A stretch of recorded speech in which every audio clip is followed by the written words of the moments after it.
The first snowflakes of December drifted lazily past the floor-to-ceiling windows of Westbrook Manor.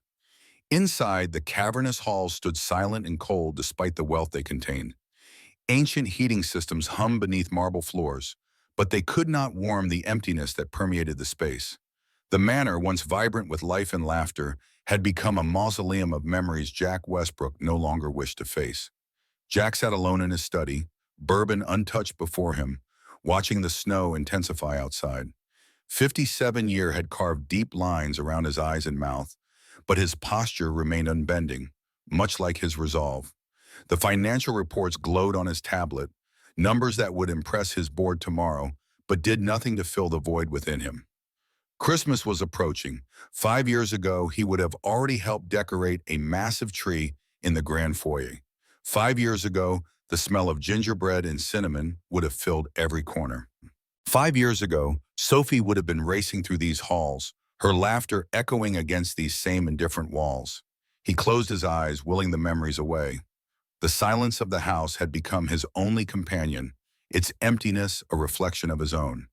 Tomorrow's board meeting required focus.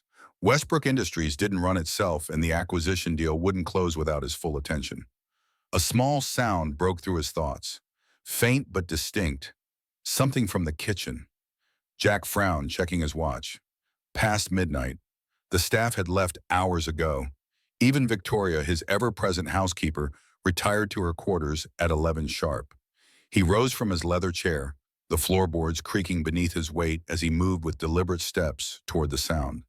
The corridor stretched before him, dimly lit by recessed lighting. The sound came again.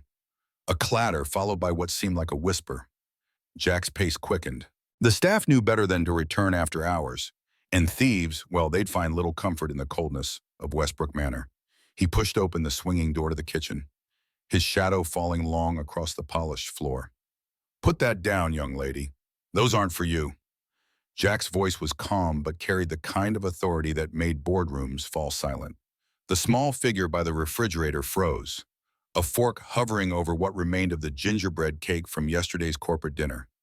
The light from the open refrigerator bathed the kitchen in soft gold, illuminating the child's face like a Renaissance painting of guilt and fear. For a heartbeat, neither moved. Jack stepped closer, bare feet silent against the cold tile. The child's wide blue eyes followed him, her tiny chest rising and falling too quickly. She couldn't be more than 6 years old, her blonde hair falling in tangled curls around a face smudged with frosting. "I'm sorry, sir," she blurted out, her voice small but urgent. "Please don't tell my mommy. She'll lose her job." Jack stopped, his stern expression softening slightly despite himself. "Your mother works here?" The girl nodded vigorously, lowering the fork. "Yes, sir. Rebecca Mitchell. She cleans the big rooms and does the washing." She looked down at her feet. "I was supposed to stay in our room, but Mommy's coughing was bad tonight and I couldn't sleep." Jack recognized the name. Rebecca Mitchell, the quiet woman who'd started working for him 3 months ago. Always prompt, always thorough, always invisible. He'd barely exchanged 10 words with her. He hadn't even known she had a daughter, much less that the child stayed in the staff quarters when her mother worked late. He crouched down to eye level with the girl, his knees protesting the unfamiliar position. "What's your name?" "Emily, sir." She clutched the fork tighter as if it might shield her. "What are you doing in my kitchen at midnight, Emily?" Her small hands twisted the hem of her too large nightshirt. "I just wanted one bite," she said, her voice dropping to a whisper. "Just to know what it tastes like." The words struck him with unexpected force. Not what it looked like. Not to take it home. Just to know the taste. "You've never had gingerbread cake before?" Jack asked, genuinely surprised. Gingerbread at Christmas seemed as fundamental as snow in December. Emily shook her head, blonde curls bouncing. "No, sir. Mommy says sweet things are for birthdays and special people." Something shifted in Jack's chest, a feeling he'd buried so deeply he almost didn't recognize it. Compassion. He rose and filled a glass with milk, setting it on the counter. "How old are you, Emily?" 6. She watched him warily. Jack froze, his hand still on the glass. 6. The same age Sophie would be now. The thought came unbidden, unwelcome. He pushed it away and opened the refrigerator again, removing the cake and placing it on the counter. 6 years old and never had gingerbread, he muttered, more to himself than to her. Emily bit her lip, misreading his tone. I didn't mean to be bad. You're not bad, Jack said quietly, surprising himself with the gentleness in his voice. You're just hungry. Her eyes widened at that word, as if being seen so clearly was more shocking than being caught. She nodded slowly. Sometimes Mommy says her tummy is too tired to be hungry. She gives me her food. He felt something twist inside him, a tightness he hadn't expected. You wanted to take the cake for her? Emily hesitated, then nodded again. Just a little piece. She never gets nice things. Jack stood motionless, memories flooding back. His own mother, hands cracked from cleaning houses, saving pennies to buy him a proper coat for winter. The time she'd gone without so he could have enough. He'd forgotten those memories, buried them beneath stock portfolios and corporate acquisitions. He reached for a clean plate and knife. Come here, he said. Emily looked up, startled. If you're going to eat cake in my house, he said, cutting a generous slice, you'll eat it properly, with a fork, not hiding in the dark. He placed the plate and a fork on the counter. The child stared, not moving. Go on, he urged gently. It's not a trick. She climbed onto the tall stool, her small legs dangling. Her fingers wrapped around the fork like it was something precious. She took the tiniest bite, then another. Her eyes closed, and for a moment, everything in her little world stopped. Jack folded his arms, watching. He couldn't remember the last time he'd observed someone enjoy food this much. It felt intrusive, almost sacred. Emily swallowed, then smiled shyly, a little frosting on her lip. It tastes like happy, she whispered. The simple words struck him deeply. Tastes like happy. Children had a way of reducing complex emotions to their essence. That's a good flavor, he replied, the corner of his mouth lifting slightly. Emily looked at him, unsure if she was allowed to laugh. You're not mad? No, he said simply. I've been angry at a lot of things, Emily, but never at someone for being hungry. Her brow furrowed in confusion. Mommy says rich people don't like poor people who take their things. Jack pulled out a chair, sitting beside her. Maybe some don't, but the things that really matter, like kindness, no one owns those. Emily nodded seriously, though she probably didn't fully understand. She finished the cake, wiped her mouth with the back of her hand, and looked up. Thank you, sir. You're welcome, Mom, he said. Then he paused. Does your mother know you're here? She shook her head, her small curls bouncing. She was coughing again. I told her I'd get her some water. Then I saw the cake. Jack looked towards the dark hallway that led to the staff quarters. The coughing concerned him. Let's keep this our little secret, shall we? Her face brightened. Like spies? He smiled, the first genuine smile he'd felt in months. Yes, like spies. She giggled softly, holding a hand to her mouth as if afraid to let the sound out. When she slid off the stool, he bent down and gently tucked a stray curl behind her ear. Go on, Agent Emily. Mission complete. She grinned. Good night, Mr. Westbrook. Good night, Emily. As she padded down the hall, Jack watched until she vanished into the shadows. Then he turned back to the empty plate, the faint smear of frosting, the quiet hum of the refrigerator. She wanted to feed her mother, he murmured to himself. The words felt heavy with significance, though he couldn't articulate why. For the first time in years, Jack didn't return to his reports or his bourbon. Instead, he climbed the grand staircase slowly, pausing at the landing to glance down the east wing where Rebecca Mitchell cleaned every day.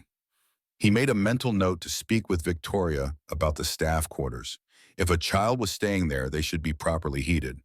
As he passed the door at the end of the west wing, he slowed. His hand reached for the knob, then fell away. Not tonight. He couldn't face that room tonight. Instead, he continued to his bedroom, where sleep, as always, would prove elusive. Morning sunlight spilled through the tall windows of Westbrook Manor, soft and golden against marble floors that gleamed like ice. The house smelled faintly of lemon polish and coffee, the staff already busy with their morning routines. Rebecca Mitchell entered the kitchen quietly, still wearing her gray uniform. Her cough, sharp and dry, echoed once before she stifled it with a tissue. She looked more tired than usual, dark circles prominent beneath her eyes. Morning, Mrs. Harlow, she murmured. Victoria Harlow, the head housekeeper, barely glanced up from her clipboard. Her silver hair was pulled so tight it looked painful, and her glasses sat low on her nose. At 60, she carried herself with the precision and authority of someone who had spent decades managing grand houses and the people within them. "Morning," she said curtly. "We'll need the dining room spotless before noon. Mr. Westbrook has executives coming." Rebecca nodded, already moving toward the supply pantry. Her body knew the rhythm of this house better than her mind did. Wipe, fold, shine, repeat. Every day was a loop of the same actions, invisible labor that only became noticeable when not performed.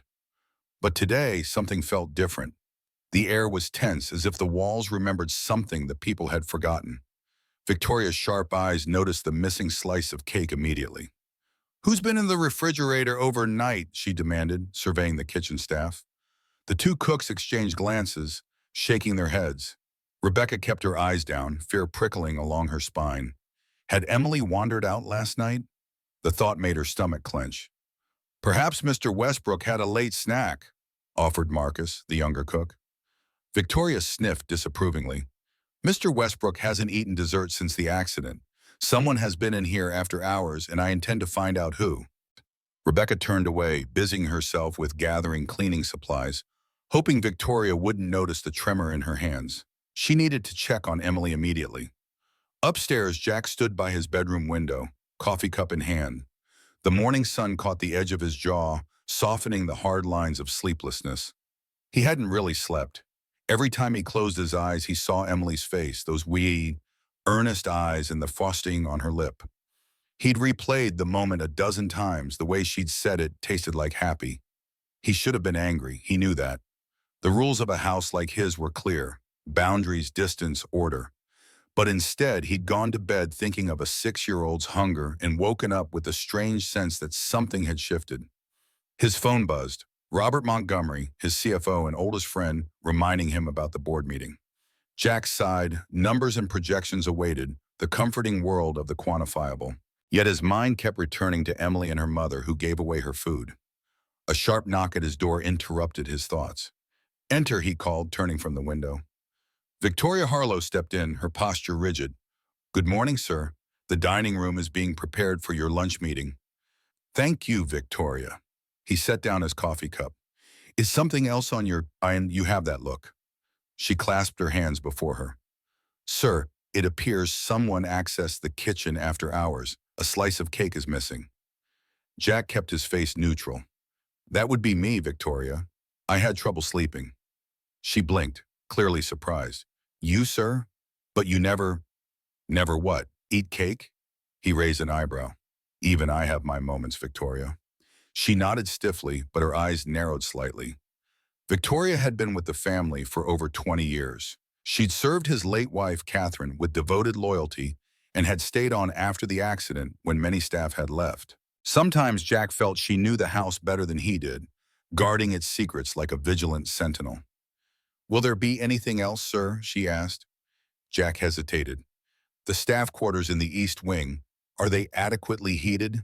Winter's setting in early this year." Something flickered across Victoria's face. "They are maintained to standards, sir." "Why do you ask?"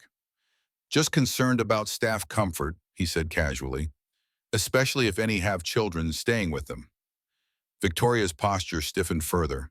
"Are you referring to Mrs. Mitchell's daughter, sir? That arrangement was meant to be temporary. I assure you I was planning to address it this week." "There's no need. If the child needs to stay, she's welcome." He turned back to the window. "Just ensure the quarters are properly heated." "Sir, if I may, having a child roaming the premises creates complications. Mrs. Mitchell should arrange proper childcare." Jack turned, his gaze cooling. "Is Mrs. Mitchell's work satisfactory, Victoria?" "Yes, but, then the matter is settled. The child stays if necessary." His tone made it clear the discussion was over. Victoria's lips pressed into a thin line, but she nodded. "Very well, sir. Will you require anything else?" "That will be all." After she left, Jack stared at the door, wondering why he'd taken such a firm stance. He barely knew Rebecca Mitchell or her daughter. Yet something about Emily's simple honesty had awakened something he'd thought long dead. Rebecca found Emily sitting on their small bed, coloring in a tattered sketchbook. Relief washed over her at seeing her daughter safe. "Good morning, sunshine," she said, kneeling to kiss Emily's forehead. "Did you sleep well?" Emily nodded but wouldn't meet her eyes. Rebecca immediately sensed something was off. "Emily, what is it?" Her daughter bit her lip, a telltale sign of guilt. "I'm sorry, Mommy." Rebecca's heart sank. "What happened, baby?" "I got hungry last night," Emily confessed in a rush. "I went to the kitchen and Mr. Westbrook found me eating cake." Rebecca felt the blood drain from her face. "You what? Oh, Emily, no." Her mind raced with visions of unemployment, eviction, the precarious life they'd built crumbling beneath them. "He wasn't mad, Mommy," Emily said quickly. "He gave me milk and let me eat at the counter. He was nice." Rebecca sat heavily on the bed, torn between relief and deeper worry. Mr. Westbrook, the reclusive billionaire who barely acknowledged staff, had found her daughter stealing food and been kind? It seemed too improbable. "What exactly happened?" she asked, trying to keep her voice calm. As Emily explained, Rebecca's anxiety only grew. This unpredictable act of kindness could be more dangerous than anger. In her experience, rich men's generosity always came with unspoken expectations. "Listen to me, Emily," she said firmly. "You cannot leave our room at night again. No matter what, promise me." But Mr. Westbrook said, "Promise me, Emily." Her voice cracked with urgency. Emily nodded solemnly. "I promise, Mommy."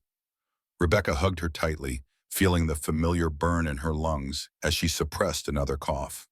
The apartment they'd been evicted from 3 months ago had been damp, worsening her chronic bronchitis. Taking the live-in position at Westbrook Manor had been a desperate move, but it included room and board, and the pay was better than anywhere else would offer. She couldn't lose this job, not now, not with Emily's school tuition due and the medical bills piling up. The social worker's warning still echoed in her ears. If she couldn't provide stable housing and medical care for Emily, the state might intervene. The thought made her hold Emily tighter. "Mommy, you're squishing me," Emily protested. Rebecca loosened her grip, smiling apologetically. "Sorry, sunshine, I just love you so much." "I love you too," Emily replied, then added hesitantly, "Mr. Westbrook looks sad, like the princes in my stories when they lose something important." Rebecca brushed back Emily's curls. "That's very observant of you. Mr. Westbrook lost his wife and daughter in an accident some years ago." Emily's eyes widened. "His little girl died?" "Yes, baby. That's why we need to be extra respectful of his privacy. This house holds a lot of painful memories for him." Emily nodded, suddenly solemn. "That's why the door at the end of the upstairs hall is always closed. Mrs. Harlow told the gardener it's where the little girl's things are." Rebecca hadn't known this, and the information made her heart ache despite herself. A locked room of memories, preserved like a museum to grief. No wonder the house felt so cold. "I need to get back to work," she said, rising. "Stay here and be good. I'll check on you at lunch." As Rebecca returned to her duties, she couldn't shake the unease Emily's midnight adventure had created. Mr. Westbrook had been kind once, but would that kindness extend to a second encounter? Men like him were unpredictable, their generosity as fickle as their fortunes. She avoided the main halls, taking service corridors as she made her way to the dining room. The less visible she remained, the better, especially now. Tuscanen. Jack Westbrook sat in the boardroom of Westbrook Industries, surrounded by men and women in expensive suits. The quarterly financials projected on the wall showed growth that would make most CEOs celebrate. Yet Jack felt disconnected from the numbers, from the congratulatory nods around the table, even from Robert's enthusiastic summary of the Asian market expansion. "Jack, your thoughts on the projections?" Robert prompted, drawing him back to the present. Jack cleared his throat. "The numbers are solid. I'd like to increase our R&D budget for the medical devices division by 15% next quarter." Robert frowned slightly. "That's a significant jump. The board was hoping to issue higher dividends based on these earnings." "The board will receive their dividends," Jack replied coolly. "But our cardiac monitoring patents expire in 18 months. We need innovations ready." The discussion continued, but Jack found his mind drifting again, to Emily's words about her mother, to Rebecca Mitchell coughing while cleaning his home, giving away her food to her daughter. After the meeting, Robert pulled him aside. Everything all right, Jack? You seem distracted. Jack shrugged, just considering some operational changes at the manor. Robert's eyebrows rose. The manor? You haven't changed anything there since. He trailed off, unwilling to mention the accident directly. Maybe it's time, Jack said quietly. It's been 5 years, Robert. Robert clapped him on the shoulder. Good to hear. Speaking of changes, Margaret called my office this morning. She wants to discuss Olivia's Christmas arrangements. Jack's jaw tightened. Margaret Wallace, Catherine's mother, had been caring for Olivia since the accident. What had begun as a temporary arrangement while Jack grieved had somehow become semi-permanent. Margaret never missed an opportunity to remind Jack how much Olivia needed stability and feminine guidance, implied criticisms of his fitness as a father. Olivia's spending Christmas with me, Jack said firmly. It's non-negotiable. Robert looked skeptical. You haven't had her for Christmas in 3 years, Jack. All the more reason to start now. The drive back to Westbrook Manor gave Jack time to think. Olivia was 8 now. He saw her on carefully orchestrated weekends and the occasional holiday, when Margaret couldn't manufacture a reason to prevent it. His relationship with his surviving daughter had become formal, distant.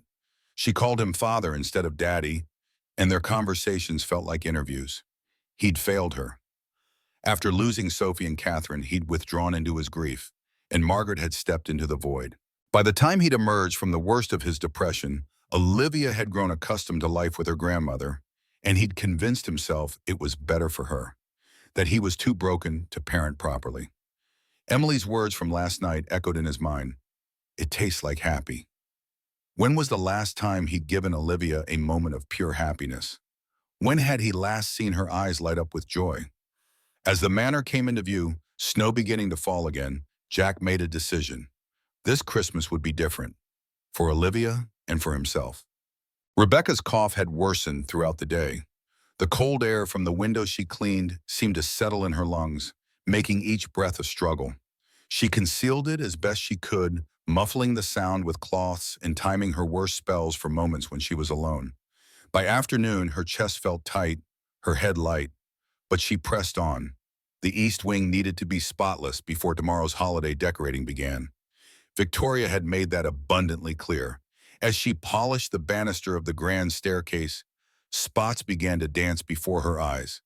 She gripped the railing, willing the dizziness to pass. Mrs. Mitchell? A deep voice came from behind her. Rebecca turned too quickly. Jack Westbrook stood at the bottom of the stairs, watching her with an expression she couldn't read. Had he been there long? Had he heard her coughing? Mr. Westbrook, she said, straightening despite the room spinning slightly. I apologize for the interruption. I'll finish and be on my way. He climbed the stairs until he stood a few steps below her. I wanted to speak with you about last night.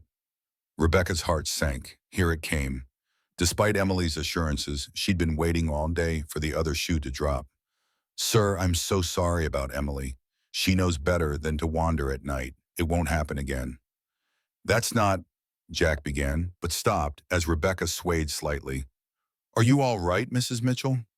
Yes, sir, just a momentary. The words died as her lungs seized. The cough that tore from her throat was violent, unstoppable. She tried to turn away, mortified, but her legs buckled. Jack moved with surprising speed, catching her before she fell. The world tilted and darkened at the edges as Rebecca fought to breathe. Through the haze, she was aware of being lifted, of movement, of voices calling out in alarm. Call an ambulance, she heard Jack command, his voice seeming to come from far away. Sir, is that really necessary? Victoria's voice, disapproving. Now, Victoria! Darkness closed in, and Rebecca's last conscious thought was of Emily. Who would take care of Emily if something happened to her? The hospital corridor was blindingly white, antiseptic, efficient. Jack sat on an uncomfortable plastic chair, his tailored suit incongruous among the weary families waiting for news of their loved ones. He'd come in the ambulance, surprising himself and certainly Victoria, who had remained at the manor with Emily. A young doctor approached, clipboard in hand. Mr. Westbrook, I'm Dr. Levine. Jack stood. How is she? Mrs. Mitchell has severe pneumonia, complicated by what appears to be chronic bronchitis. Her oxygen levels were dangerously low. We've started her on IV antibiotics and respiratory therapy. Will she recover? Levine nodded. With proper treatment, yes, but she'll need time and rest. Has she been receiving medical care for her condition? Jack realized he didn't know. I'm not certain. She's my employee, not... He trailed off, uncomfortable with admitting how little he knew about the woman who cleaned his home. I see. The doctor's tone was neutral, but Jack detected a note of judgment. Well, her medical records show sporadic treatment at free clinics. No consistent care, no prescription refills for several months. He hesitated. Mr. Westbrook, does Mrs. Mitchell have health insurance? Jack frowned. All my full-time staff have basic coverage. Basic coverage often has high deductibles and limited prescription benefits, Dr. Levine explained. Many people with chronic conditions can't afford the out-of-pocket costs, even with insurance. The implication hung between them, and Jack felt a surge of defensiveness followed quickly by shame. He prided himself on being a fair employer.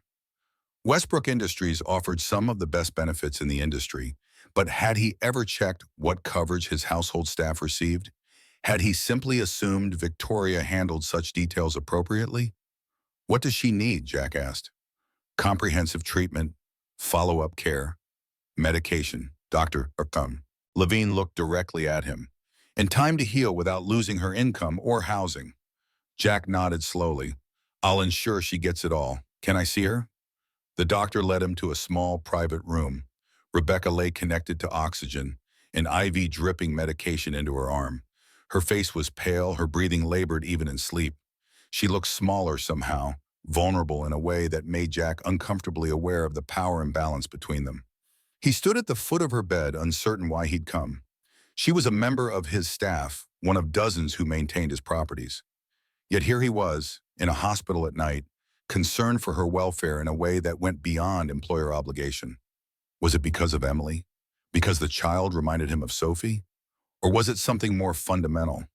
The wake-up call he'd needed to realize how isolated he'd become, how disconnected from the basic humanity of those around him. Rebecca's eyes fluttered open. Confusion crossed her face, followed by panic as she tried to sit up. Emily, she gasped, her voice hoarse. She's safe, Jax assured her, stepping closer. Victoria is looking after her at the manor. Rebecca sank back, relief evident despite her obvious discomfort with Jack's presence. Mr. Westbrook, you didn't have to. Thank you, but... She struggled to find appropriate words. Rest, Mrs. Mitchell. We can talk later. He hesitated, then added, Your job is secure and all medical expenses will be covered. Please focus on recovery. Tears filled her eyes. Whether from gratitude or fever or simple exhaustion, he couldn't tell. Emily, she whispered again. She gets scared alone. Jack made a decision then, impulsive yet somehow inevitable. Would you like me to bring her to visit tomorrow, and perhaps arrange for her to stay somewhere she might be more comfortable while you recover? Rebecca studied his face, searching for some hidden agenda. Finding none, she nodded slowly. She would like that. Thank you. As Jack left the hospital, snow swirling around the parking lot lights, he called Victoria. How is the child? He asked without preamble. Victoria's voice was clipped. Upset, naturally. I've given her dinner and settled her in their quarters. I'm sending a car for you both. Bring her to the main house. A pause. The main house? Sir, that's hardly appropriate. Emily will stay in the blue guest room tonight, Jack continued, as if she hadn't spoken. Her mother is hospitalized with pneumonia and will need time to recover. Make the necessary arrangements. Another pause, longer this time. Sir, with all due respect, this is most irregular. Perhaps a hotel would be more suitable, or a temporary caregiver. Jack's patience, already thin, snapped. Victoria, I'm not asking for your opinion. Emily will stay at the manor. End of discussion. He ended the call before she could respond, surprised by his own vehemence. What was he doing? Inviting a child he barely knew to stay in his home, arranging hospital care for her mother, pushing back against Victoria, who had managed his household with iron efficiency for decades. Yet as he drove through the snowy night, Jack felt more certain of this decision than anything he'd done in years. Something had awakened in him, something he'd thought died in the accident with Catherine and Sophie. Compassion, perhaps, or simply humanity. The manor's lights appeared through the falling snow, windows glowing with warmth that never seemed to penetrate its walls. But tonight, for the first time in 5 years, Jack Westbrook returned home with purpose beyond simply existing. Tomorrow he would call Margaret about Olivia coming for Christmas. Tomorrow he would review the staff healthcare policies.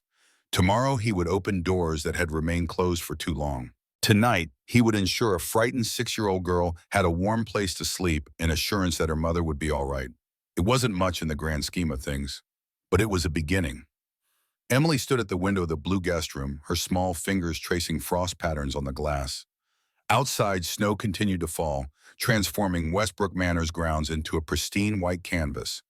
The room itself was larger than the entire apartment she had shared with her mother before coming to work at the manor. A 4-poster bed with silk sheets dominated the space, making Emily feel like the princesses in her storybooks. Victoria Harlow had installed her here with tight-lipped efficiency, explaining Mr. Westbrook's instructions with obvious disapproval. Emily sensed the older woman's resentment, but was too worried about her mother to care. Now, as morning light filtered through heavy curtains, Emily wondered what would happen next. A soft knock interrupted her thoughts. The door opened to reveal Jack Westbrook, impeccably dressed despite the early hour. "Good morning, Emily," he said. "Did you sleep well?" Emily nodded, though the truth was she had barely slept, worried about her mother and intimidated by the grand room. "Can I see Mommy today?" she asked, voice small but direct. Jack moved into the room, keeping a respectful distance. "Yes, I'll take you to the hospital after breakfast. The doctors say she's improving, but she'll need to stay there a few more days." Emily's shoulders relaxed slightly. "Promise?" "I promise, Bonk." Jack gestured toward the hallway.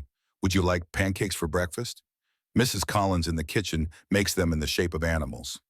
A hint of a smile touched Emily's lips. "Can she make rabbits?" "I believe rabbits are her specialty," Jack replied seriously, though his eyes softened. Downstairs, the kitchen staff exchanged glances as Jack Westbrook himself led the small girl to the breakfast table. This was unprecedented. For 5 years, Mr. Westbrook had taken breakfast alone in his study, or not at all. The whispers had already begun the previous night when Emily was brought to the main house instead of remaining in the staff quarters. Mrs. Collins, the cook, recovered first from her surprise. "Good morning, Mr. Westbrook. And good morning to you, young lady. I hear someone would like rabbit pancakes." Emily nodded shyly, climbing onto a chair that seemed built for giants. "Rabbit pancakes coming right up. And for you, sir, the usual coffee and toast?" Jack hesitated. "I believe I'll try those rabbit pancakes as well." The kitchen fell silent. Mrs. Collins nearly dropped her spatula. "Of course, sir," she managed, turning quickly to the stove to hide her astonishment. Victoria Harlow entered, her posture rigid with disapproval. She took in the scene with narrowed eyes. "Sir, may I have a word?" Jack nodded. "Emily, I'll be right back. Mrs. Collins will look after you." In the hallway, Victoria wasted no time. "Sir, the staff are talking. This situation with Mrs. Mitchell's daughter is causing considerable disruption to household routines." "What situation exactly concerns you, Victoria?" Jack's voice remained level. "A child of the staff, dining with the family, staying in a guest suite, being treated as—" She paused, choosing her words carefully. "As if she were a guest rather than the daughter of an employee." Jack studied the woman who had managed his household for 20 years. Victoria had been Catherine's choice originally, recommended for her efficiency and discretion. After the accident, she had become even more protective of the household's routines and protocols, as if maintaining perfect order could somehow compensate for the chaos of that terrible night. "Emily is a guest, Victoria, a 6-year-old child whose mother is hospitalized. I expect her to be treated with appropriate care and respect. Sir, there are proper channels for such situations. Social services could arrange temporary foster care, or perhaps Mrs. Mitchell has relatives who—" "That will be all, Victoria." Jack's tone, while quiet, left no room for argument. Victoria's mouth tightened, but she nodded stiffly. "Very well. I should inform you that Mrs. Wallace called this morning. She wishes to speak with you regarding Olivia's holiday arrangements." Jack wasn't surprised. News traveled fast in certain circles. "Tell her I'll call this afternoon." "She was most insistent, sir. She mentioned concerns about changes at the manor." Jack's eyes narrowed. And how would Margaret know about any changes here? Victoria's gaze dropped slightly. I believe she and Mrs. Patterson from your board are acquainted. Mrs. Patterson's housekeeper is friendly with our gardener. The implication was clear. The household staff were talking, and those conversations were reaching beyond the manor's walls. Jack should have anticipated this. Wealth created its own ecosystem of information and influence. I see. Thank you for the information, Victoria. When Jack returned to the kitchen, Emily was happily devouring a pancake shaped remarkably like a rabbit, complete with whipped cream tail. She looked up, her face breaking into a smile that transformed her entire countenance. Mr. Westbrook, Mrs. Collins makes the best rabbits ever. Something in the child's uninhibited joy struck Jack deeply. When had Olivia last smiled at him like that? Had Sophie ever had the chance? They do look delicious, he said, taking his seat again. Save room for a visit to your mother, though. Emily nodded solemnly. I'm eating extra so I can be strong for Mommy. She always takes care of me when I'm sick. So now I have to take care of her. The simple wisdom in her words resonated through Jack. Taking care of those who care for you, a fundamental principle he had somehow forgotten in the years of grief and isolation. As he drove Emily to the hospital later that morning, snow continuing to fall in gentle waves, Jack found himself thinking about the upcoming holidays. For years, Christmas had been a time to endure rather than celebrate, each decoration and carol a reminder of what he had lost. This year, with Olivia coming home, and now Emily temporarily in his care, perhaps it was time to reclaim some of the joy the season was meant to bring. He glanced at Emily, bundled in a coat that hung past her knees, the best Victoria had been able to find on short notice. Emily, does your mother put up a Christmas tree? Emily shook her head. Not since Daddy left. Mommy says trees cost too much for just looking pretty. But we make paper snowflakes for the windows instead. Another reminder of the disparities he so rarely considered. Christmas trees as luxury items rather than holiday necessities. Would you like to help decorate a tree at the manor? I believe it's time we had one again. Emily's eyes widened. A real tree? With lights and everything? With lights and everything, Jack confirmed, surprised by the warmth that spread through him at her excitement. The hospital room was warmer than Jack remembered from the previous night. Rebecca sat propped against pillows, her face still pale but her eyes clearer. When Emily burst in, Rebecca's expression transformed, joy momentarily eclipsing her obvious discomfort. Mommy, Mr. Westbrook brought me to see you. Emily climbed carefully onto the bed, mindful of the tubes connected to her mother. I see that, sunshine. Rebecca stroked her daughter's hair, then looked up at Jack with a complicated mixture of gratitude and wariness. Thank you for bringing her. Jack nodded, hanging back to give them space. The doctors say you're responding well to treatment. They want to keep me a few more days. Worry creased her brow. I don't know how I can afford to miss work that long. Your position is secure, Jack assured her, and your salary will continue during your recovery. He hesitated, then added, Emily is welcome to stay at the manor until you're well enough to return. Rebecca's expression grew guarded. That's very generous, Mr. Westbrook, but perhaps there's another arrangement that would be less imposing. Jack understood her concern. A single mother dependent on her employer's goodwill, suddenly finding that employer taking an interest in her child, her caution was natural and justified. If you prefer alternative arrangements, I'll respect that, he said. But Emily seems comfortable and the manor has more than enough space. Rebecca studied him, trying to discern his motives. Finding no hidden agenda in his expression, she nodded slowly. If it's truly no imposition, then thank you. It would be a relief knowing she's somewhere safe and warm. She lowered her voice, though Emily was distracted by a drawing she had begun. The social worker who's been monitoring our case. This hospital stay will raise red flags. If Emily ends up in the system, even temporarily, she didn't need to finish. Jack understood the fear in her eyes. The system designed to protect children could sometimes separate them from loving parents facing temporary hardships. I'll speak with the hospital social services department, he said. Make it clear that Emily has proper care arrangements. Gratitude filled Rebecca's eyes. Along with tears, she quickly blinked away. I don't know how to thank you. There's no need. Just focus on getting better. As Jack drove back to the manor with Emily, His phone rang. Robert Montgomery's name flashed on the car's display.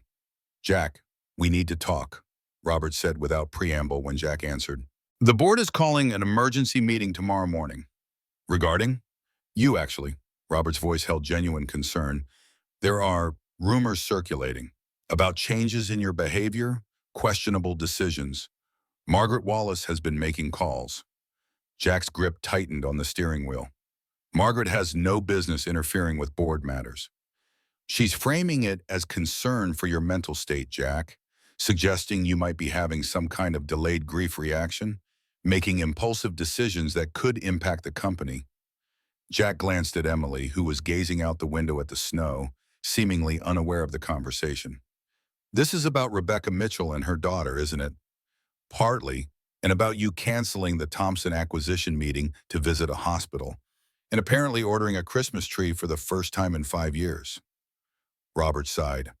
"Jack, you know I'm on your side, but the board is nervous. The Wallace family still holds significant shares, and Margaret has allies." "I'll handle it," Jack said tersely. "The meeting is at 9? 8:30, and Jack, maybe consider bringing legal counsel." Robert paused. "They're serious this time." The call ended, leaving a heavy silence in the car. Jack felt Emily's eyes on him now. "Are you in trouble because of me and Mommy?" she asked softly. Jack was startled by her perception. "No, Emily, this is grown-up business that has nothing to do with you." "Mrs. Harlow doesn't like us being in the big house," Emily said matter-of-factly. "She told the gardener you were making a mistake." Jack made a mental note to address Victoria's indiscretion. "Mrs. Harlow is entitled to her opinion, but it's my house and I decide who stays there." Emily seemed satisfied with this, returning her attention to the winter landscape. But Jack's mind was racing. Margaret making calls to board members, Victoria spreading disapproval among the staff, Robert warning him to bring legal counsel, all because he had shown basic humanity to a sick employee and her child. Or was it more than that? Had his grief-imposed isolation become so extreme that any deviation registered as concerning to those around him? Had he become so entombed in his pain that normal human connection now appeared as troubling behavior? As they approached the manor, Jack made a decision. He would not retreat. Whatever Margaret and her allies were planning, he would face it directly. He had spent 5 years letting grief dictate his life, letting others manage his relationship with Olivia, allowing the memory of one terrible night to define his existence. Perhaps it was time to reclaim not just his home, but himself. The manor's imposing facade came into view, snow settling on its ancient stonework. To Jack's surprise, a delivery truck was parked at the service entrance. As he guided Emily through the front door, the scent of pine needles greeted them. In the grand foyer, 3 staff members were struggling with an enormous Norwegian spruce. Mrs. Collins appeared, looking slightly embarrassed. "I hope we haven't overstepped, Mr. Westbrook. When you mentioned a Christmas tree to Emily this morning, I took the liberty of calling the nursery. They had this one reserved for the Andersons, but they agreed to redirect it when I mentioned it was for Westbrook Manor." Jack stared at the massive tree, feeling a complex surge of emotions. The last Christmas tree in this house had been decorated by Catherine and Sophie, with Olivia toddling around its base. He had come home from work to find them singing carols, lights reflecting in their eyes. 2 weeks later, they were gone. "It's perfect," he said, his voice rougher than intended. "Thank you, Mrs. Collins." Emily stood transfixed, her face upturned in wonder. "It's the biggest tree in the world," she whispered. "Not quite," Jack said, finding his composure, "but certainly big enough for plenty of ornaments. Which reminds me," he turned to Mrs. Collins, "are the holiday decorations still in the east attic?" "Yes, sir, though they haven't been touched in some time." "Have them brought down, please. We'll need them after lunch." As the staff bustled to follow his instructions, Jack became aware of Victoria standing in the doorway to the library, watching with undisguised disapproval. He met her gaze steadily, silently daring her to object. After a moment, she turned and disappeared into the library. Jack followed, closing the door behind him. "Something to say, Victoria?" She stood by the fireplace, composed but tense. "I received another call from Mrs. Wallace. She was quite upset to learn about the tree and about the child staying in the blue room. Margaret has no authority over this household." "She is family, sir. and deeply concerned about how these changes might affect Olivia when she visits for Christmas. Jack approached slowly, studying the woman who had been a constant presence through his grief. How exactly did Margaret learn so quickly about Emily staying here? Or about the tree, which was only decided this morning? Victoria's posture stiffened. I cannot control what the staff discuss. But you can participate in those discussions, Jack interrupted. Tell me, Victoria, when exactly did you start reporting to Margaret instead of to me? A flush crept up Victoria's neck. I have always had Mrs. Wallace's best interest at heart, and Olivia's. After the tragedy, you appointed yourself guardian of Catherine's memory, Jack said quietly, keeping the house exactly as she left it, preserving everything in amber as if change were somehow a betrayal. Someone had to. Victoria's voice hardened. You shut down, withdrew from Olivia, buried yourself in work while Mrs. Wallace stepped in to provide the stability your daughter desperately needed. The accusation stung because it held truth. Jack had failed Olivia in those early days of grief, retreating into himself when she needed him most. I made mistakes, he acknowledged, but keeping this house as a mausoleum wasn't honoring Catherine. And it ends now. Victoria's eyes flashed. You think bringing in some charity case and her mother will somehow make up for what happened? That playing Santa Claus will erase your guilt? Jack felt a cold anger rise within him. Emily and Rebecca are not charity cases. They are people in need of help that I am in a position to provide. As for my guilt, that's between me and my conscience. Mrs. Wallace believes, I don't care what Margaret believes, Jack cut in. This is my home. If you cannot respect my decisions here, perhaps it's time for you to reconsider your position. Victoria paled. Are you dismissing me? After 20 years? I'm asking you to choose. You can either work with me as this household moves forward, or you can tender your resignation. But the divided loyalty ends today. For a moment, Victoria looked genuinely shaken. Then her expression hardened into resolve. Very well, sir. I will continue my duties as directed. But I think you're making a grave mistake. Noted. Jack turned to leave, then paused at the door. And Victoria, the next time Margaret calls, you will direct her to speak with me directly. Is that clear? Yes, Mr. Westbrook. Jack left the library with a mixture of satisfaction and unease. Victoria's loyalty to Catherine had always been fierce, but he hadn't realized how deeply it extended to Margaret, or how it manifested as resistance to any change in the household. Something about her defensiveness felt excessive, even considering her devotion to Catherine's memory. He found Emily in the kitchen, where Mrs. was. Collins was teaching her to make gingerbread cookies. The girl's face was smudged with flour, her expression one of intense concentration as she carefully cut shapes from the rolled dough. Mr. Westbrook, she called when she spotted him. I'm making gingerbread men for Mommy when she comes home. She'll love that, Jack said, surprised by the warmth that spread through him at her enthusiasm. Mrs. Collins says we can make a whole gingerbread village if we want, with houses and trees and everything. Mrs. Collins smiled apologetically. Hope that's all right, sir. The child has quite the artistic flair. It's more than all right, Jack assured her. In fact, I think a gingerbread village sounds perfect for Christmas. As Emily returned to her cookie cutting with renewed vigor, Jack's phone buzzed with a text from Robert. Sarah Palmer confirmed for tomorrow's meeting.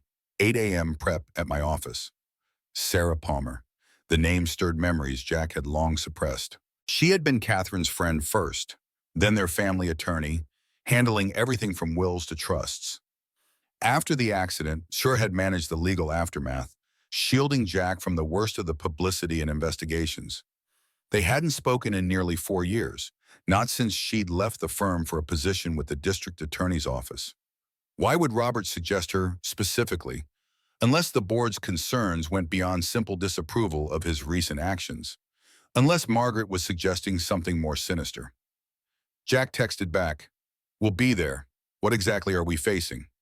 Robert's response came quickly. Margaret's pushing for temporary removal from CEO position pending psychological evaluation, claiming erratic behavior endangers company stability. Jack stared at the message, anger building. Margaret had always resented him, believing her daughter had married beneath her station despite Jack's financial success. After the accident, that resentment had crystallized into something harder, more vindictive. She blamed him for the deaths, a blame he partly shared, but her tactics had escalated from cold civility to active interference. Now she was attempting to use his recent compassion as evidence of mental instability. The irony might have amused him if the stakes weren't so high. Showing humanity after years of emotional detachment wasn't erratic behavior. It was healing. Mr. Westbrook? Emily's voice pulled him back to the present. She stood before him, offering a freshly baked gingerbread star dusted with sugar. This one's for you. It's still warm. Jack accepted the cookie, touched by the simple gesture. Thank you, Emily. It looks delicious. It's shaped like a star because Mrs. Collins says stars guide us home when we're lost, like the Christmas star. Out of the mouths of babes, Jack bit into the cookie, the warm spices filling his senses. It's perfect, he told her, meaning it. Emily beamed, then returned to her baking. Jack watched her, his resolve strengthening. Whatever Margaret and the board had planned, he would fight it, not just for control of his company, but for the chance to reclaim the life that grief had stolen from him. Later that afternoon, as promised, the staff brought down boxes of Christmas decorations from the attic. Jack stood in the great room, surrounded by dusty containers he hadn't seen opened in 5 years. Each held memories he had avoided confronting. Ornaments Catherine had collected, stockings with their names embroidered, the angel Sophie had insisted belong at the top of the tree. "Should we begin unpacking, sir?" asked Jenkins, the butler. Jack steeled himself. Yes, all of it. As the staff carefully removed tissue-wrapped ornaments and coils of lights, Jack felt a presence beside him. Emily stood looking at the treasures emerging from their long storage, her eyes wide. "Were these your little girls?" she asked softly. Jack nodded, unable to speak for a moment. "They're really pretty." Emily reached out tentatively toward a crystal snowflake, then pulled her hand back, uncertain. "You can touch them," Jack said. "They're meant to be enjoyed, not just stored away."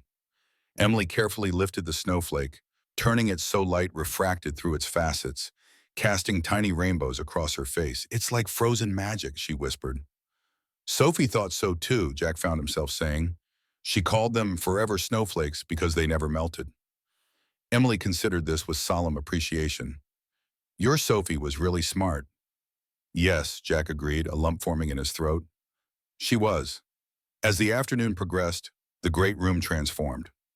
The tree rose majestically in the bay window, gradually adorned with lights and ornaments.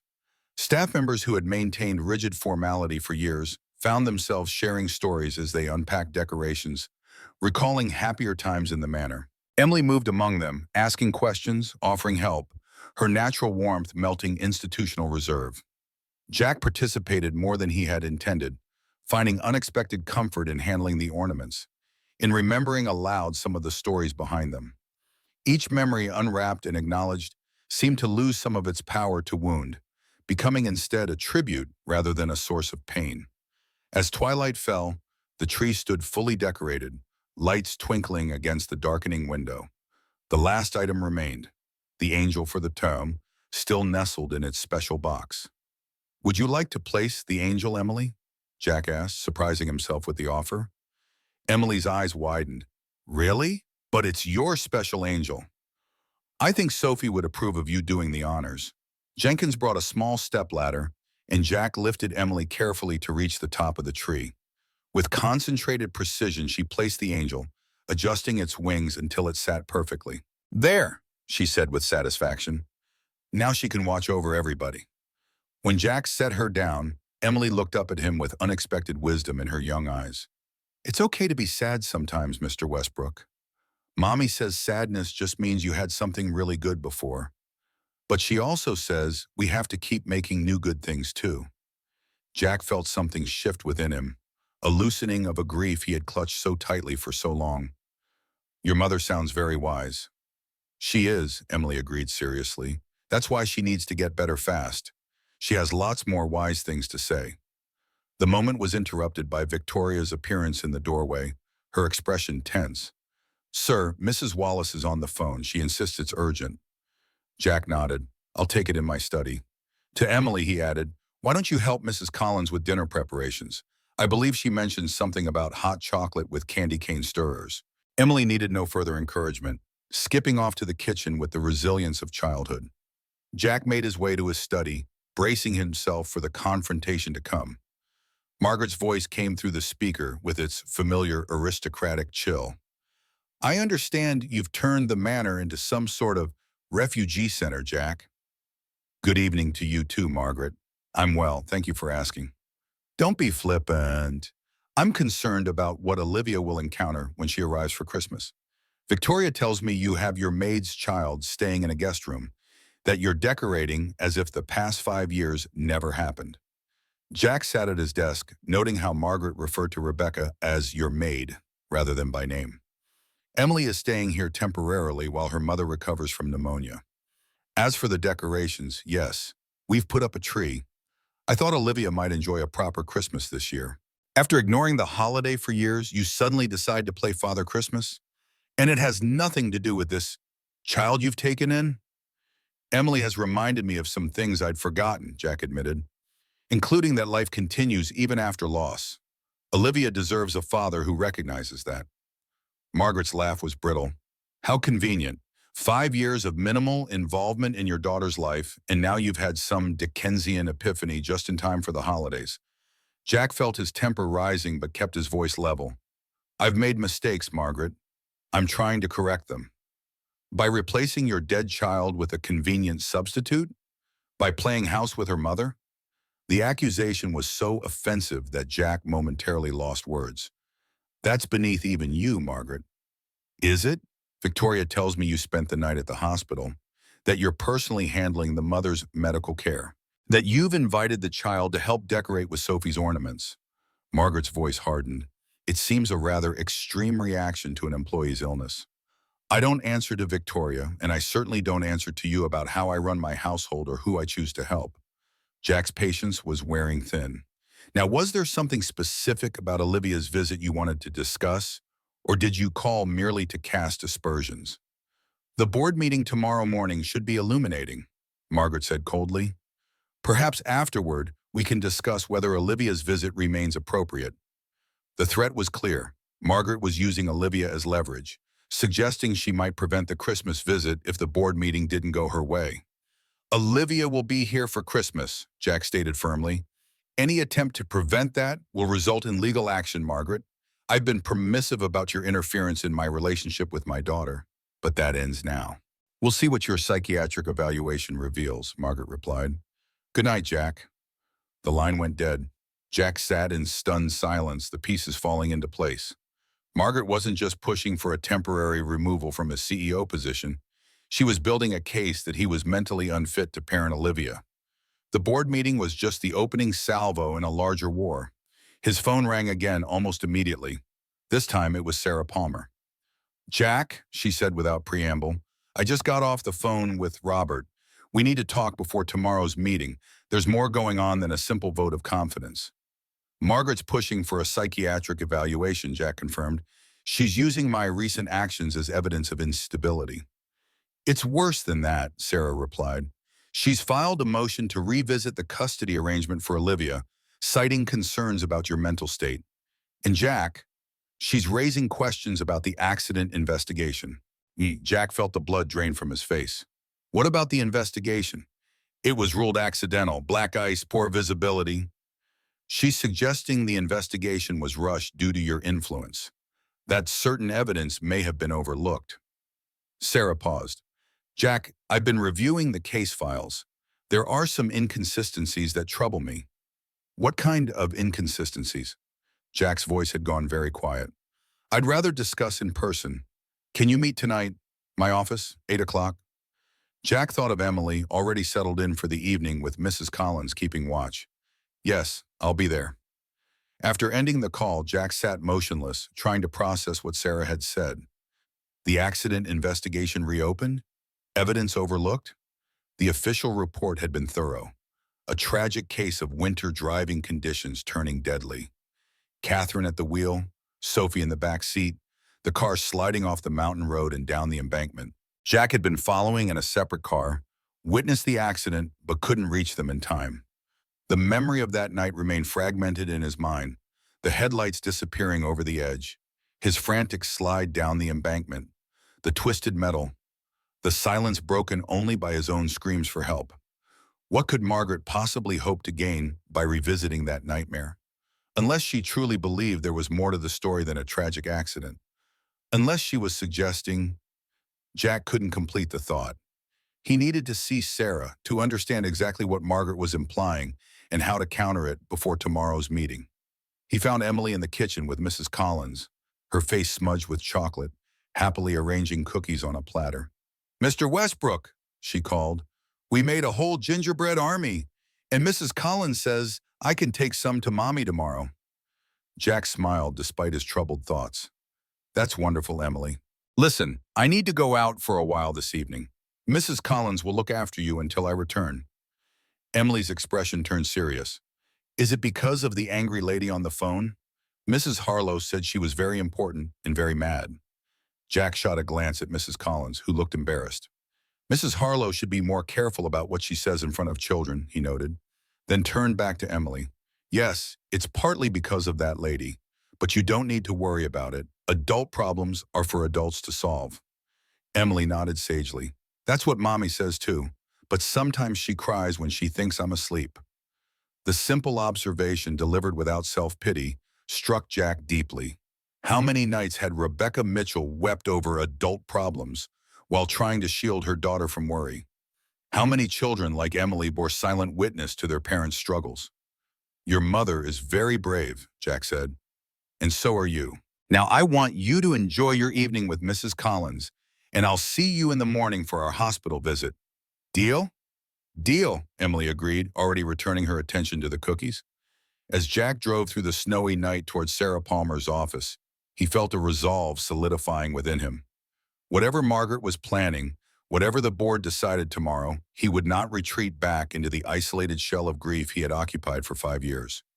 Emily and her mother had unwittingly opened a door he had kept firmly shut, and he found he could not, would not, close it again.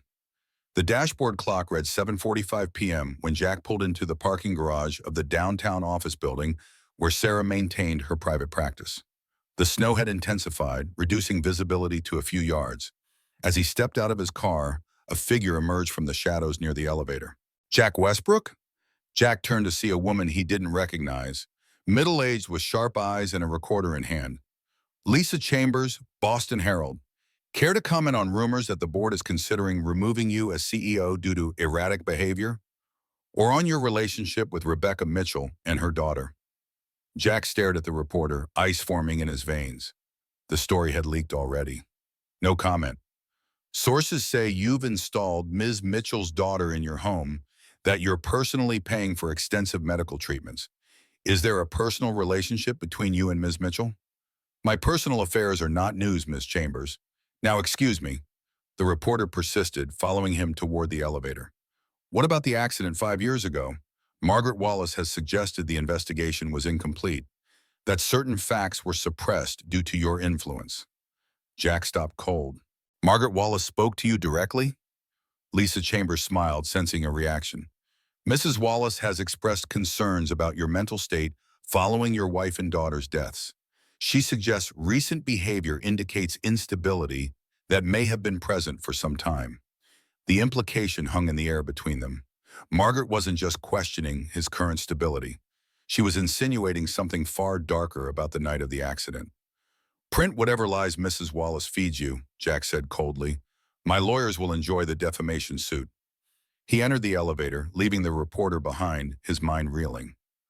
Margaret had gone to the press. She was publicly questioning not just his mental state, but implying something sinister about the accident itself.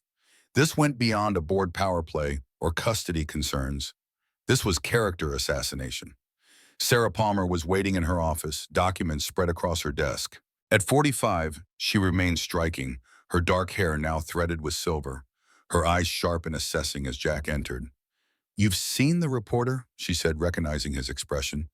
Margaret talked to the Herald. Jack paced the office, tension radiating from him. "She's suggesting, God, Sarah, she's practically accusing me of being involved in the accident." Sarah nodded grimly. "I was afraid of this. Sit down, Jack. We need to talk about what's really happening here. Jack sank into the chair opposite her desk, suddenly exhausted. Tell me. Sarah pushed a folder toward him. These are copies of the original accident investigation files. I pulled them when Robert told me what Margaret was planning. Look at the maintenance records for Catherine's car. Jack opened the folder with reluctant hands, scanning the documents inside. What am I looking for? Page 14, the brake line inspection report. Jack turned to the indicated page, reading carefully. Then he looked up, confusion evident. This says the brake line showed signs of tampering, but the final report ruled mechanical failure out as a cause. Because the damage was ultimately attributed to the impact of the crash, Sarah explained. But I had an independent expert review these photographs. She slid another file across the desk. He believes the brake line was deliberately compromised before the accident. Jack stared at her, the implications sinking in with terrible clarity. Are you saying Catherine's car was sabotaged? Sarah met his gaze steadily. I'm saying it's a possibility that wasn't adequately investigated at the time. Your grief was so overwhelming, Jack, and you accepted the accident ruling without question. No one wanted to suggest anything that might add to your pain. But who would? Jack couldn't finish the sentence, the thought too horrific to voice. I don't know, Sarah admitted. But Margaret's sudden interest in reopening the case makes me wonder if she knows something we don't, or if she's trying to direct attention away from something or someone. Jack leaned back, trying to process this new information. If Catherine's car had been tampered with, if their deaths weren't a tragic accident, but deliberate, the world tilted beneath him. Everything he thought he knew rearranging itself into a darker pattern. What does this have to do with Emily and Rebecca? He asked finally. Why would Margaret use them in her attack? Sarah's expression softened with compassion. Because you're healing, Jack. For 5 years, you've been frozen in grief, functionally managing the company, but emotionally withdrawn from life. Margaret has used that to maintain control over Olivia, to influence company decisions through her allies on the board, to keep you isolated and dependent on the structure she helped create around you. She leaned forward, her voice intense. But now you've shown compassion to this woman and her child. You've begun to emerge from the fortress of grief. You're decorating for Christmas, demanding Olivia's return, questioning Victoria's authority in your household. You're becoming yourself again, and that threatens everything Margaret has built. Jack absorbed her words, recognizing their truth. He had allowed himself to become a ghost in his own life, and others had filled the vacuum his retreat created. Margaret controlling access to Olivia, Victoria maintaining the mausoleum-like atmosphere of the manor, the board accustomed to his emotional detachment from decisions. What do we do? He asked finally. First, we prepare for tomorrow's meeting. I have statements from your personal physician confirming your mental fitness. I've documented Margaret's inappropriate interference in company matters, her manipulation of board members, her leaks to the press. Sarah's expression hardened with determination. And I've begun a quiet reinvestigation of the accident. If there was foul play, Jack, we'll find it. Jack nodded slowly, his mind still processing the horrifying possibility that Catherine and Sophie's deaths were not accidental. And Emily, Rebecca, we need to be careful there, Sarah cautioned. Your kindness toward them is admirable, but Margaret is already spinning it as inappropriate, possibly exploitative. For their protection as much as yours, maintain appropriate boundaries while still providing assistance. Jack thought of Emily arranging gingerbread cookies, of her solemn placement of the angel atop the Christmas tree, of her simple wisdom about sadness in making new good things. Appropriate boundaries seemed a clinical term for the unexpected connection he felt to this child, and by extension, to her mother. I won't abandon them to satisfy Margaret's agenda, he stated firmly. I'm not suggesting that, Sarah assured him. Just be aware that your actions toward them will be scrutinized and potentially misrepresented. Document everything. Keep witnesses present. Protect yourself and them. As Jack drove back to the manor through the deepening snow, his mind churned with all Sarah had revealed. The possibility that Catherine and Sophie had been murdered rather than victims of a tragic accident opened a wound he had thought long scarred over. Who would target his family? Why? And how did Margaret fit into this darkening puzzle? The manor's lights appeared through the swirling white, a beacon in the winter night. As he approached, Jack noticed an unfamiliar car in the driveway, a government sedan with state plates. His stomach tightened with sudden apprehension. Jenkins met him at the door, his normally impassive face lined with a concern. "Sir, there's a Ms. Daniels from Child Protective Services here. She's asking to see Emily." Jack handed his coat to Jenkins, keeping his voice low. "At this hour, where is she now?" "In the library with Victoria, sir. Mrs. Collins has taken Emily upstairs to prepare for bed." "And what reason did Miss Daniels give for this unscheduled evening visit?" Jenkins hesitated. "She mentioned receiving an anonymous report expressing concern about Emily's welfare and living situation." Anonymous report. Jack had little doubt who was behind that. "Thank you, Jenkins. Please ask Mrs. Collins to remain with Emily while I speak with Ms. Daniels." Jack entered the library to find a stern-looking woman in a practical suit sitting across from Victoria, who wore an expression of carefully composed concern. "Mr. Westbrook," Victoria said, rising, "this is Ms. Daniels from Child Protective Services. She has some questions about Emily Mitchell's current living arrangements." Jack extended his hand to the social worker. "Ms. Daniels, I apologize for not being here when you arrived. May I ask what brings you to my home so late in the evening, particularly in such inclement weather?" Evelyn Daniels sized him up with practiced efficiency. "Mr. Westbrook, we received a report expressing concern about Emily Mitchell's placement here while her mother is hospitalized. Given the circumstances and the weather forecast, I decided to investigate immediately rather than wait." "I see," Jack said, maintaining a calm he didn't feel. "And what exactly are the concerns about Emily's placement in my home?" Ms. Daniels glanced at Victoria, then back to Jack. "The report suggested the arrangement was informal, potentially inappropriate, and questioned whether proper supervision was being provided." "I see," Jack repeated, understanding fully now. "Ms. Daniels, Emily is staying here temporarily while her mother recovers from pneumonia at Boston General. The arrangement was made with Rebecca Mitchell's full knowledge and consent. Emily has a private room, proper supervision from my staff, and I personally transported her to visit her mother today." The social worker made notes in her tablet. "And your relationship to the Mitchells is solely that of employer?" "Rebecca Mitchell has worked for me for 3 months as a housekeeper. Her daughter occasionally stayed in the staff quarters when childcare arrangements fell through. When Rebecca became critically ill, I offered Emily proper accommodations in the main house until her mother recovers." Jack maintained eye contact, his voice level. "I would have done the same for any of my employees in similar circumstances." Ms. Daniels nodded, continuing to take notes. "May I speak with Emily?"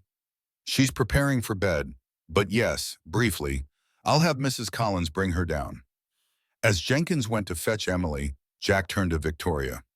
"Thank you for receiving Ms. Daniels in my absence. I can handle things from here." Victoria rose reluctantly. "Of course, sir. If you need any clarification about household arrangements, I'll be available." The offer, seemingly helpful, carried an undercurrent of threat.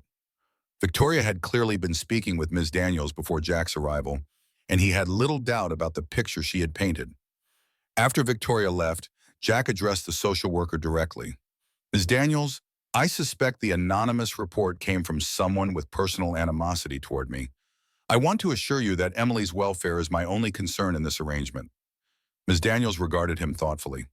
"Mr. Westbrook, I've been doing this job for 20 years.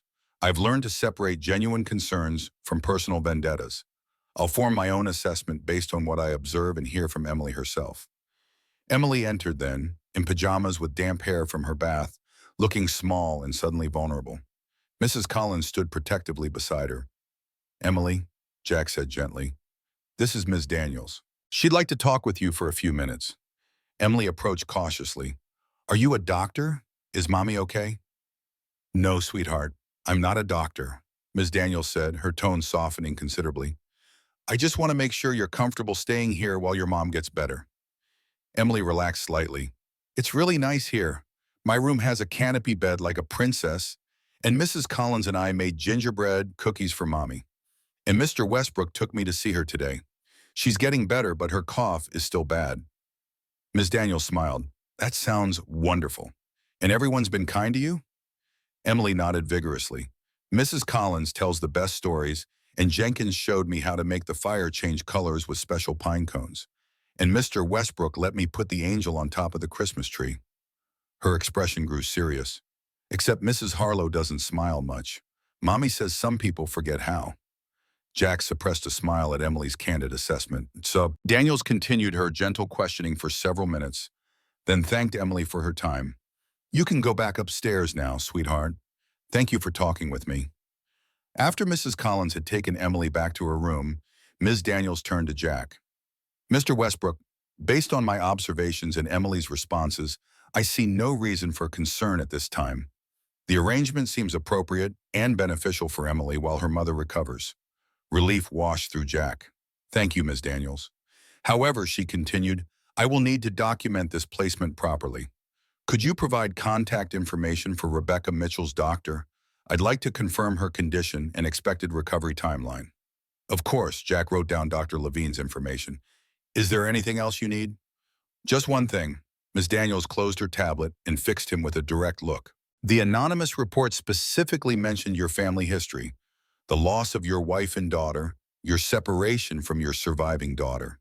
It suggested your interest in Emily might be inappropriate compensation. Jack felt a surge of anger, but kept his voice steady. My interest in Emily's welfare is exactly what it appears to be, basic human compassion. Yes, she reminds me that life goes on after loss, but I have no illusions about who she is or who my daughters were. Ms. Daniels studied him, then nodded. I believe you, Mr. Westbrook. For what it's worth, I think Emily is fortunate to have found kindness here. Too many children in her situation end up in emergency placements during parental hospitalizations. After Ms. Daniels left, Jack stood in the foyer, exhaustion washing over him. The day's revelations and confrontations had drained him. The possibility of foul play in Catherine and Sophie's deaths, Margaret's public insinuations, tomorrow's board meeting, and now a CPS investigation triggered by an anonymous report. Victoria appeared silently at the entrance to the dining room. Was there something else you needed, Victoria? Jack asked, not bothering to hide his weariness. I thought you should know, sir. Margaret called again while you were speaking with Ms. Daniels. She said to inform you that she expects a full report from the board meeting tomorrow, and that Olivia's Christmas visit may need to be reconsidered in light of recent developments. Jack straightened, anger burning through fatigue. Did she indeed? Then you can call her back and deliver this message. If she attempts to prevent Olivia's visit, I will file for full custody immediately. And remind her that as a major shareholder in Westbrook Industries, any actions that deliberately harm the company or its leadership may constitute a breach of fiduciary duty. Victoria's eyes widened slightly. Is that all, sir? No, Jack said, his voice hardening. You can also inform her that I know about the anonymous call to CPS and that further interference in my household will have consequences. Victoria's composure slipped momentarily. I'm sure I don't know what. Save it, Victoria. We both know your loyalty lies with Margaret, not with me. That ends now or your employment does. Is that clear? For the first time in their long association, Victoria looked genuinely shaken. Yes, Mr. Westbrook, perfectly clear. As she retreated, Jack climbed the stairs slowly, pausing on the landing. Through the partially open door of the blue guest room, he could see Mrs. Collins sitting beside Emily's bed, reading a story. The child's eyes were heavy with sleep, her small face peaceful in the soft lamplight. Tomorrow would bring battles on multiple fronts. The board meeting, Margaret's accusations, the press, the beginning of Sarah's reinvestigation into the accident. But tonight, in this moment, Jack found a quiet certainty amidst the gathering storm. Whatever came next, he would not retreat back into the frozen isolation of grief. Emily and Rebecca had inadvertently shown him a way forward, and he would not abandon that path now, no matter what forces aligned against him. With that resolve firm in his mind, Jack continued to his room to prepare for tomorrow's confrontations and whatever truths they might reveal.